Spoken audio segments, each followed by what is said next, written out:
सत श्री अकाल जी, आप सबका स्वागत है मेरे YouTube चैनल पे टेक्निकल शिक्षा बाय समर्पित खुर्ल। आज मैं आपको बताऊंगा कि हम एक बल्ब या ट्यूबलाइट को दो स्विच से कैसे ऑपरेट कर सकते हैं। आप इस वीडियो में उसके कनेक्शन भी देखेंगे और क्या क्या मटेरियल यूज होता है, मैं वो चीज भी आपको इस वीडियो में बताऊंगा। तो चलिए वीडियो को शुरू करते हैं।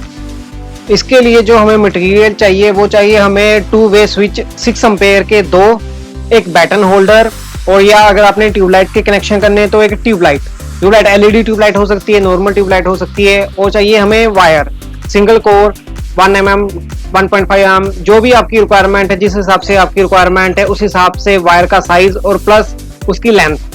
वैसे हम 2 वे स्विच को मोस्टली जब हम यूज करते हैं वो हम करते हैं पैसेज में, लाइक जहाँ पे स्टेयर केस होती है, स्टेयर केस में इसका सबसे ज्यादा यूज होता है।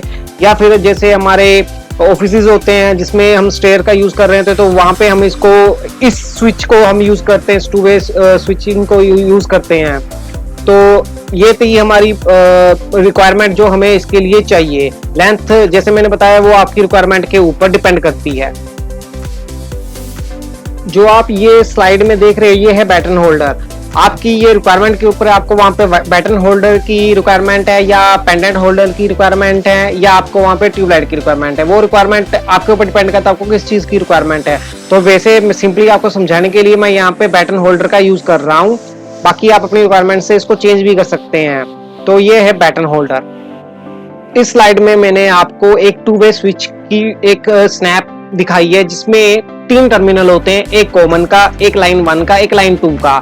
लाइन 1 और लाइन 2 हम आगे सेकेंडरी स्विच के लिए यूज करते हैं और हमें दोनों साइड जो 2 वे स्विच की ही जरूरत पड़ेगी।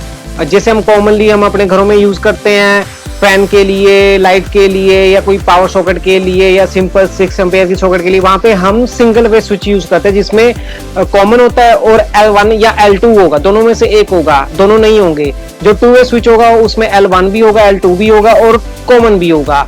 तो तभी ये हमारा 2 वे स्विच 2 लोकेशन के ऊपर से काम करता है। चलिए अब आपको मैं डायग्राम दिखाता हूँ। जैसा कि आप इस डायग्राम में देख पा रहे हो, मैंने इस वायरिंग को आपको समझाने के लिए एक सिंगल लेआउट डायग्राम बनाया जिसमें मैंने 2 वे स्विचेस यूज किए हैं, एक लैंप यूज किया है। तो इसके अब मैं आपको वायरिंग दिखाता हूँ, इसमें हम कैसे इसके कनेक्शन करते हैं ताकि हम एक लैंप को 2 जगह से ऑपरेट कर पाए।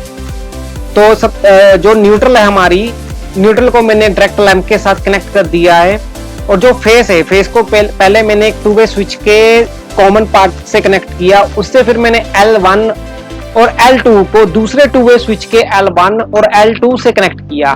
तो जो कॉमन था, कॉमन का मैंने उठा के केबल को वहां से मैंने लैंप के साथ कनेक्ट कर दिया। ये जो डायग्राम है ये सिंगल फेस की डायग्राम है और ज्यादातर ये सिंगल फेस के ऊपर ही हमारा चलता है।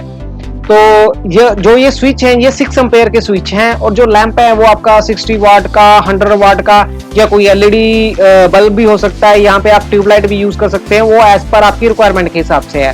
तो देखिए न्यूट्रल तो हमारा डायरेक्ट लैंप के पास चला गया है और जो फेस है, फेस आपका गया पहले कॉमन पे। कॉमन से अगर मान लीजिए आपने नीचे से, अगर आपने इसको एक स्टेयर के ऊपर लगाया है, तो जैसे ही आपने इसको स्टेयर के फर्स्ट स्टेप से ऑन किया तो ऑन में वो चेक करेगा, चाहे आपने L1 से किया। अगर आपने L1 की तरफ को इसको ऑन किया तो जो फेस है फ्रंट कॉमन से चलता हुआ L1, फिर वहां से L1 के ऊपर जाके दूसरे स्विच के L1 के ऊपर से जाके फिर कॉमन के ऊपर जाके ये लैंप को कनेक्ट कर देगा, जिससे लैंप हमारा ऑन हो जाएगा।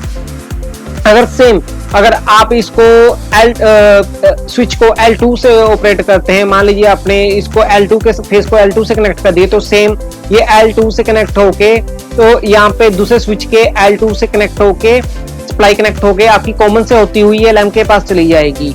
यानी कि इन केस में ये है कि आपका अगर स्विच मान लीजिए दोनों में से कोई भी एक स्विच या ऑन कंडीशन में है या ऑफ मोड में है, तो उसी हिसाब से जो फेस का जो सर्कल है वो उसी हिसाब से बनेगा।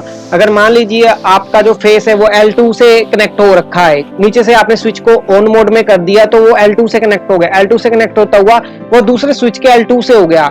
अगर वो L2 से होगा तो तभी वो उसको कॉमन के ऊपर सप्लाई कनेक्ट करके वो इसको बल्ब के साथ कनेक्ट कर देगा, यानी कि जो सप्लाई है वो कॉमन से होती हुई लैंप के पास चली जाएगी, वो आपका लैंप ग्लो हो जाएगा। तो इसमें ये है। अगर इसमें हम एक दूसरी डायग्राम भी हम इसमें यूज कर सकते हैं। लाइक जैसे मान लीजिए हमने इसको L1 को L1 से नहीं कनेक्ट करना, आप इसको L1 से L2 में कनेक्ट कर सकते हैं और L2 को L1 से कनेक्ट कर सकते हैं। इससे क्या होगा, अगर मान लीजिए आपका एक स्विच ऑफ मोड में है और दूसरा अगर आप ऑन मोड में करोगे तो आपका लैंप ऑन हो जाएगा। इसमें इस कंडीशन में आपके दोनों स्विच जो आप डायग्राम देख पा रहे हो, इसमें आपके दोनों स्विच या ऑफ मोड में वर्क करेंगे या ऑन मोड में वर्क करेंगे।